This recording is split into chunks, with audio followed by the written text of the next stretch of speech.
Press conference बुलाई, क्या मुद्दा है, क्या मामला है? सबसे पहले आप सभी पत्रकार और छायाकार बंधुओं को नमस्कार।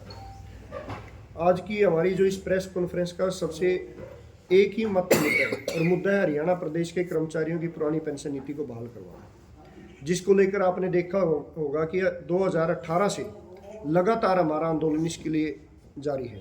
चाहे जिला स्तरीय प्रदर्शन हो, ब्लॉक स्तरीय प्रदर्शन हो, राज्य स्तरीय बड़ी रैली और राष्ट्रीय स्तरीय बड़ी रैलियाँ, हम लगातार इसके लिए आवाज़ उठा रहे हैं, सरकार से मांग कर रहे हैं कि हरियाणा प्रदेश के कर्मचारियों की 30 से 35 साल की सेवा का सम्मान करते हुए उनको उनकी सामाजिक सुरक्षा, जो पुरानी पेंशन 2004 में केंद्र सरकार द्वारा बंद की गई थी और 2006 में राज्य सरकार द्वारा उसको पुनः लागू किया जाए। दूसरी बात, जो पुरानी पेंशन को ख़त्म करने के बाद जो नई पेंशन योजना, जिसको नेशनल पेंशन सिस्टम नाम दिया गया, वो लागू की गई, तो उसमें कर्मचारी कहीं भी केंद्र बिंदु नहीं था, कर्मचारियों की पेंशन कहीं भी केंद्र बिंदु नहीं थी।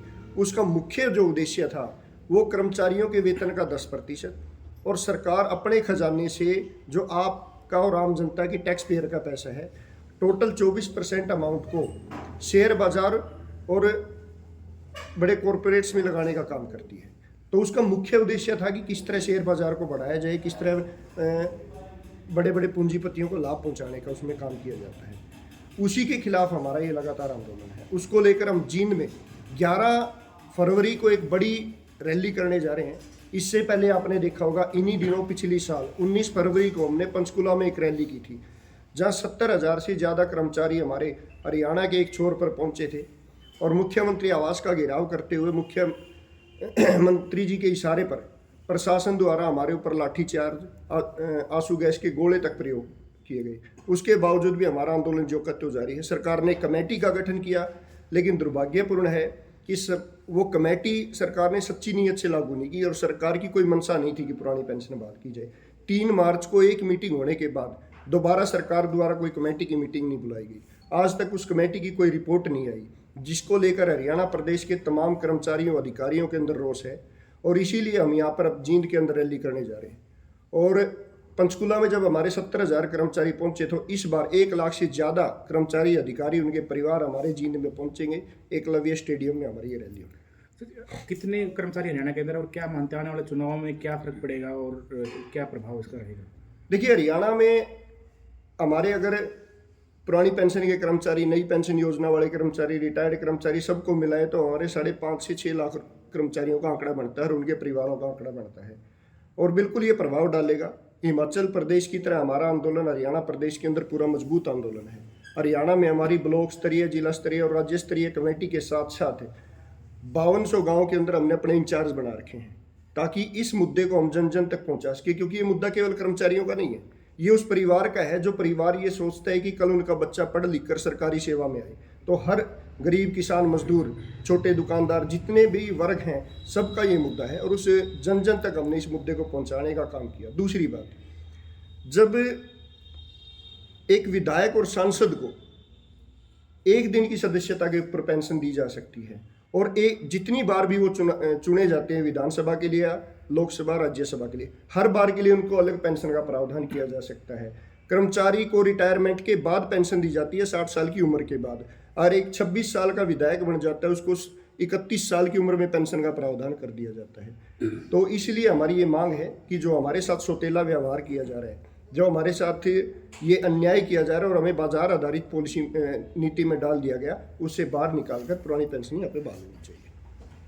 राजस्थान में क्यों नहीं कामयाब हुआ आपका ये नारा? देखिए, हमारा आंदोलन है पुरानी पेंशन के लिए और हमारा आंदोलन कामयाब रहा। उस कामयाबी का ही कारण था कि वहाँ पे सरकार ने पुरानी पेंशन को बहाल किया। यही हमारा आंदोलन छत्तीसगढ़ में कामयाब हुआ, वहाँ की सरकार ने पुरानी पेंशन बहाल की। झारखंड की सरकार ने हमारे आंदोलन के बाद पुरानी पेंशन बहाल की। हिमाचल की सरकार ने हमारे आंदोलन की पुरानी पेंशन बहाल की। और जैसा कि मैंने बताया कि हरियाणा प्रदेश के अंदर हमने 5200 गाँव में भी हमारी कमेटियाँ खड़ी कर रखी हैं। हम जन जन तक इस मुद्दे को लेकर जा रहे हैं। इससे पहले एक हमने जन जागरूकता यात्रा निकाली थी, साइकिल यात्रा, जून की छुट्टियों में। उसमें सामाजिक संगठन, किसान संगठन, मजदूर संगठन, छात्र संगठन, सभी ने हमारा साथ देने का काम किया था और इस मुद्दे को हमने आम जनता तक पहुंचाने का काम किया। जो न्यू पेंशन स्कीम है, उसके क्या एडवर्स इफेक्ट आए हैं कि वे कितनी पेंशन मिल रही है? देखिए, बिल्कुल अच्छा सवाल है आपका। आज जो हमारे कर्मचारी रिटायर हो रहे हैं 18 से 20 साल की सर्विस के बाद, बहुत सारे कर्मचारी सी और डी ग्रुप का जब हमारा कर्मचारी रिटायर हो रहा है तो उसकी 1200, 1400, 1700, 1800, 2000, 2500 पेंशन बन रही है। ए, बी और ए ग्रुप का हमारा कर्मचारी जो रिटायर हुए हैं कुछ, उनकी 5500, 5700, 5800 रुपये पेंशन बनी है। जहां हरियाणा प्रदेश के अंदर बुढ़ापा पेंशन आज 2750 रुपये है, सरकार 3031 रुपये करने का दावा कर रही है। उनकी गठबंधन सरकार में बैठे उप मुख्यमंत्री जननायक जनता पार्टी 5100 रुपये का दावा कर चुकी है। बहुत सारी पार्टियां इसको 6000 करने का दावा कर रही है। वहां पर कर्मचारियों के साथ ये अन्याय है कि अगर वो रिटायर हो गया और उसकी 1500, 1600 न्यू पेंशन स्कीम में पेंशन लग जाती है तो बुढ़ापा पेंशन भी नहीं ले सकता। उसके साथ उसको मेडिकल की कोई फैसिलिटी नहीं मिलेगी, उसके साथ उसको डीए का कोई लाभ नहीं मिलेगा। तो हमारी ये सारी की सारी जो हमें लाभ दिए जाते थे वो छीन लिए गए। ये हमारे पास उदाहरण है बहुत सारे, ये मैं आपके सामने स्पष्ट उदाहरण है और सरकार के सामने रख चुके हैं, कमेटी के सामने रख चुके हैं। 948 रुपये पेंशन लगी है हमारे कर्मचारी की।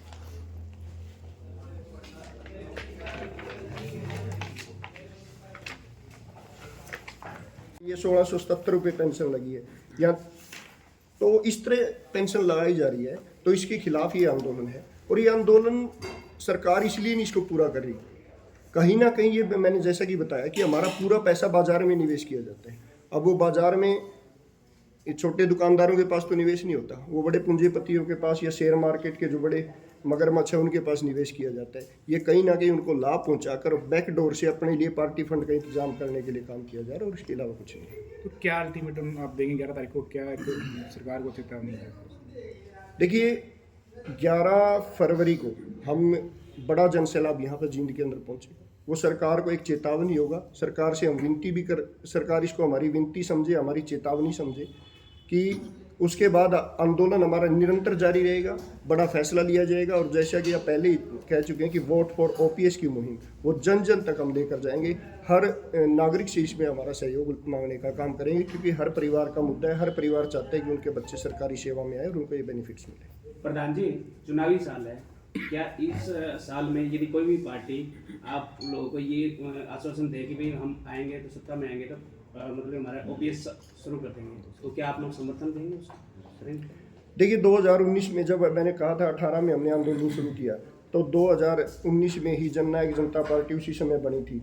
जींद में उस पार्टी की घोषणा की थी और उसे घोषणा करते हुए जननायक जनता पार्टी के प्रमुख जो आज प्रदेश के उप मुख्यमंत्री हैं, सरकार की अहम कड़ी हैं, जिनके सहारे पर सरकार चल रही है, उन्होंने वादा किया था कि हम पहली ही कैबिनेट मीटिंग में पुरानी पेंशन बहाल कर देंगे।